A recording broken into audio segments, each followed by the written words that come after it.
So joining me now is good friend of me, but also a good friend of the rebel, Robbie Picard from Oil Sand Strong and Oil and Gas World magazine. And we're talking Trump, Trudeau, tariffs, border security, Danielle Smith making friends with the Western governors, and what Robbie is doing in 2025, because he's always doing something exciting and holding the powerful decision makers to account, which makes him a bit of a rebel of his own. Robbie, thanks for coming on the show. It's been too long since I talked to you, and I get the emails saying, like, what's Robbie doing? So first of all, let's talk about Trump. At 3 a.m. today, he tweeted out, that many Canadians would like to become the 51st state and floating these thought bubbles. Now, I think he's just teasing, not us, teasing Trudeau. In the middle of a crisis. What do you think? I've always been a big fan of Donald Trump. I read his book when I was in my early 20s. I watched The Apprentice, and I'm a big fan. I think when it comes to the art of marketing, Donald Trump is by far the best marketer I've ever seen in the world's history. And I think years later, when we're all gone, they'll look at Trump and they'll reiterate, and he'll be remembered as one of the greatest presidents in history. I like his rebirth. I like the fact that he's the most popular president now. And I think it would have been a lot easier his first term if people would just not have gone against him so hard. As far as that tweet goes, I have mixed feelings on Canada right now.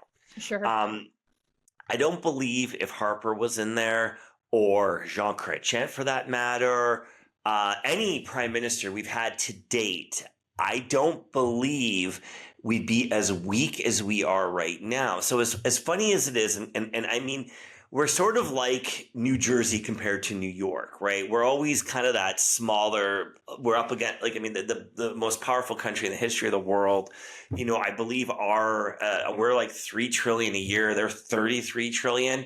So it's an interesting relationship. We're basically the same size of a country. I mean, we're technically bigger, but we can't access it because we have a lot more north. So it would complicated, geography. But what really worries me is that we've sort of become a bit of a joke under Trudeau. Completely. For a while there, we were known for having a decent military, that we were peacekeepers. We had they brought us into situations that were a little difficult for the Americans, that we would go in and solve it. Like we took pride in that. And now, I'm openly gay. I don't hide that. And I myself, if I had a daughter, I'd go to Taylor Swift. But would I dance it up like that if I was the prime minister of the country? Like all the moves and I wouldn't. And when there's a riot happening in your hometown simultaneously. 100%. So his bizarre midlife crisis, it's just become a joke. And when he, I get it, from a sense, there's some good jabs. If I'm Justin Trudeau, I'm supposed to be a prime minister of a G7 country. I report to the King of England, and I'm, this thing. And then, you got the Donald Trump, hey, Governor Trudeau, the great state of Canada. I get it. But his response should have been, LOL, I'm prime minister, right, not governor, but I'm looking forward to building our amazing relationship. Thank you for the amazing dinner at Mar-a-Lago. Instead, he basically says, you know what? I'm gay. And that's essentially what Trudeau just did. I mean, right. He said, going after, first of all, the Kamala Harris, you cannot vote someone simply because they're a woman. She pissed away over $1 billion of money. Somehow Beyonce dancing and Oprah, the world has shifted, and they're sick of those entitled celebrities. Elon Musk might have more money than all of them combined, but he's not a stuck-up celebrity in that sense. He's a disruptor. And for him to respond that way to Trump, they shouldn't have voted for you. They should have voted for the woman, and I'm a feminist. And then he kicks Freeland out. Trudeau needs to, I don't want him to resign. I want him to call an election now. I really truly mean that. I want him to call an election and get it over with, and just Give us it, because I don't want to go through proroguing Parliament. I don't want to go through their leadership debate. They have backed this guy for so long. We deserve a mandate. And Pierre Poilievre, like him or hate him, he deserves a chance to lead us. And I like his measured responses so far. Does he get everything perfect? No. But Trudeau had a chance. And I would make this argument. Last time, I thought that Trump and Trudeau had a little bit of a bond. I mean, it was sort of this, he was sort of like, I don't know, Trump's sort of goofy, slightly gay brother in a sense, right? Both kind of big, Sure. big personalities, right? But we deserve better than this. I've never been. I actually lost sleep over this last night because, I thought, do I want to be an American? And all of the beautiful things that Canada had under Trudeau and Singh, that guy should be held responsible because he's going on, well, all things are on the table, Mr. Maserati there. Well, he had plenty of opportunities to overthrow the guy or to call a confidence vote. We could have done that, but he didn't. Right. Now, you touched on Freeland. And before we get to Freeland, you are completely right. Instead of doing what Daniel Smith did and just responded to Trump by saying, I think Trump has a great sense of humor, which he does. Yeah. Trudeau decided to take a jab at Trump, which is an absolutely stupid thing, basically saying that those stupid American conservatives just aren't ready to vote for a woman, completely ignoring the fact that the most effective opposition for Trudeau in Canada is a woman elected by conservatives in Alberta. But let's talk about Freeland for a second, because there are a lot of people who are tending to lionize her even on the right, saying good for her standing up to Trudeau. And I don't think that's at all what happened here. I think this is a clash of two egos. It's like two cats fighting in an alley, except the alley is filled with garbage and crime, and there's a dumpster on fire behind them, and the alley is Canada. She was told, I'm shuffling you out of finance on Friday, but you can stay somewhere else in cabinet. Now, in fairness, she has done a piss poor job at finance. Look around us. She doesn't deserve to stay in that position. But she kept a lid on it and then inflicted maximum damage on Trudeau because and stayed on as an MP. I think she's making a run for the leadership. She thinks she's going to survive this, and Trudeau is not.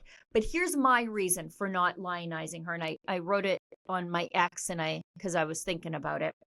Her breaking point was her ego and not what's unfolding in Canada.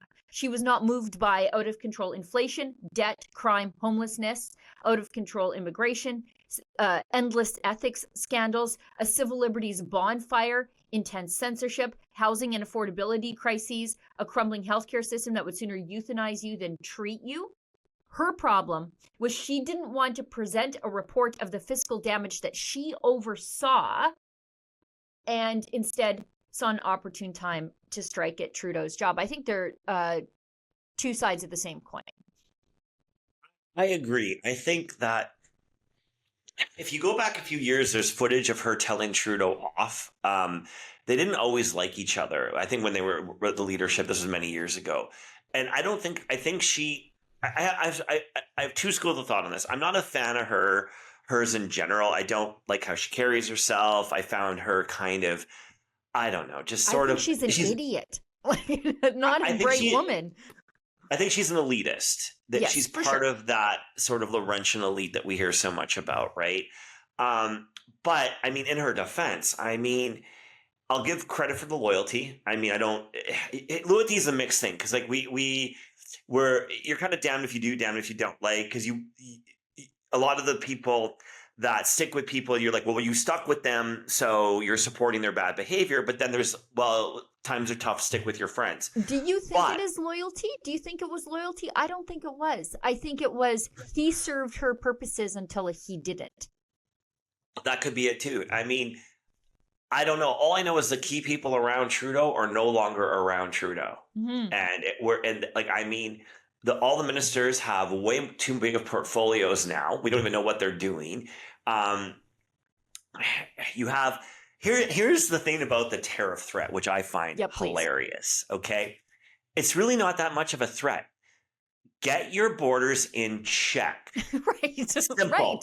Right. Do what Danielle Smith did. Hire sheriffs, report back to Trump and say, look, here's what we're doing on our side of the border. We get this. But by the way, this many handguns came in from your side. What can you do on that end? Right. Or how do we make it so our borders function better for the largest unprotected border in the world, the two most peaceful existence of a countries in history? Maybe there's a way we can actually open the borders more and deal with the crime. Right. And maybe like with this fentanyl, like my cousin died of a fentanyl overdose. It's brutal here. I get it. Mm-hmm. But I think that that's what you do with Trump. So you meet him where he is. And this has never happened in history. Where the hell is Biden? You literally have Biden's kind of went to the home and Trump is president right now. He's running the Mar-a-Lago White House and everyone's going there, billionaire after billionaire. And I admire Trudeau for going there. I don't know what the hell happened after that dinner that all of a sudden Trudeau decided to, become the biggest feminist in the world. I mean, he blew the dinner, obviously. Do you know? Yeah, Freeland wasn't there. Well, see, I think... here's another conspiracy theory. Trump hates Freeland, by the way. So maybe she had to go no matter what. I mean, she's always been bad at finance. She's literally always been bad. And that was never a firing offense until then. I think a lot of it had to do with how much Trump and the people around him absolutely despise her. Well, and I think the thing is that I have a theory that Trudeau's sitting back and he's looking at Donald Trump and he's like, how did you do it? You know what I mean? How did you do this? I mean, you got like all this criminal stuff, this, and you come out of that and now you're president again with a bigger mandate and everybody loves you. And Trudeau's wondering, like, how can I do that? I really believe that that's sort of what was on his mind. Maybe it had nothing to do with Canada. He probably said, hey, Mr. Trump, President Trump, could you tell me how to do this? Because, like, I don't know. But you got to, I mean, I'm not a Trudeau fan, but no. I mean, you got to give credit. I mean, you tell me a more scandal-ridden person in Canadian history, blackface, India trip, arguing with the president of China. Then you have this fight with the Indian prime minister. I mean, it's nonstop scandal.